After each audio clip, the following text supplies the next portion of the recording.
had all the best intentions to film the next time that I cooked my chicken goulash. Well, I was about a third of the way through last night when I realized that I wasn't filming it. So I've compiled what video I did take last night, and hopefully you'll be able to learn enough about it to where you too can fix it. My husband and I developed this recipe, chicken goulash, about 5 years ago. We tweak it quite a bit by adding different kinds of vegetables than what the base recipe calls for. So I hope you enjoy it, and please bear with me. I'm still trying to get back in the habit of videoing, so part of the time it may not be as professional as it should be. Thanks. Okay, first of all, my chicken goulash starts with a pound of boneless, skinless chicken breast, cut up into small bite-sized pieces.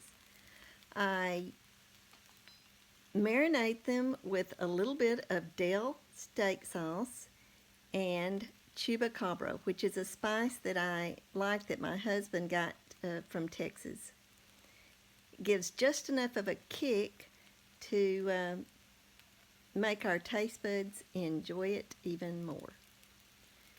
I also, at the time that I'm preparing the chicken and first put it in the skillet, I slice up an onion, a yellow sweet onion, and put it with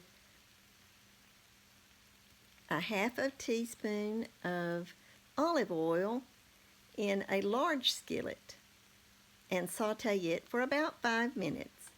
Then I slice up a bell pepper and add it to the onion mix. After another 5 to 10 minutes, I add a small container of the baby Bella mushrooms. They're already sliced, and so it makes it a lot easier for me to cook with. Now, during the time that I'm doing all that with the vegetables, I'm also sauteing the chicken. You'll see in this video that there are 2 skillets. The large skillet has the vegetables. The small skillet has the chicken that is sauteing. And I get all of the transparency out of the chicken and cook it for a good 10 minutes, maybe even 15 if I feel like I need to.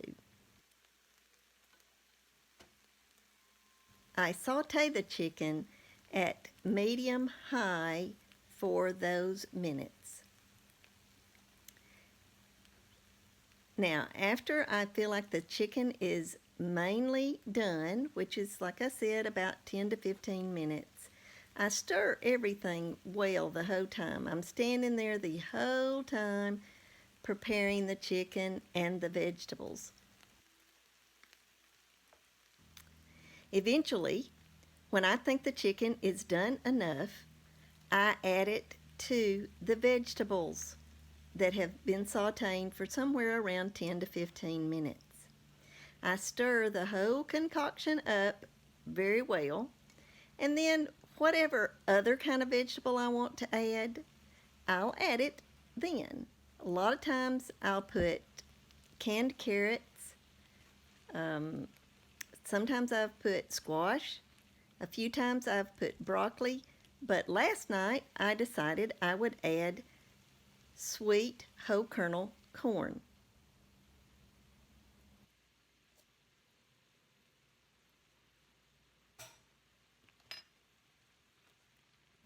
After I added the whole kernel corn, I allow the whole mixture to combine well enough to where it's tasty. Many times I'll add more chupacabra at this time to give it just a little bit more of a kick. Doing all this with the chicken goulash, I normally will have a Vardaman sweet potato cooking in our oven. All I have to do is line a cookie sheet with aluminum foil, set the oven at 400 degrees, and put them in for a period of 50 minutes. Now, the way that I can tell that those sweet potatoes are done is what we call when they begin to leak. The sweetness begins to leak out of them, and that's when I know that they're done. It's usually somewhere between 50 and 55 minutes at 400 degrees. Vardaman, Mississippi sweet potatoes. They are delicious, straight out of the oven with maybe just a little bit of salt. Well, I hope you enjoyed my version of chicken goulash. By the way, if you're not subscribed, please subscribe. If you liked the video, please give me a thumbs up. And be sure and leave a comment below. I always enjoy reading all of your comments. Goodbye.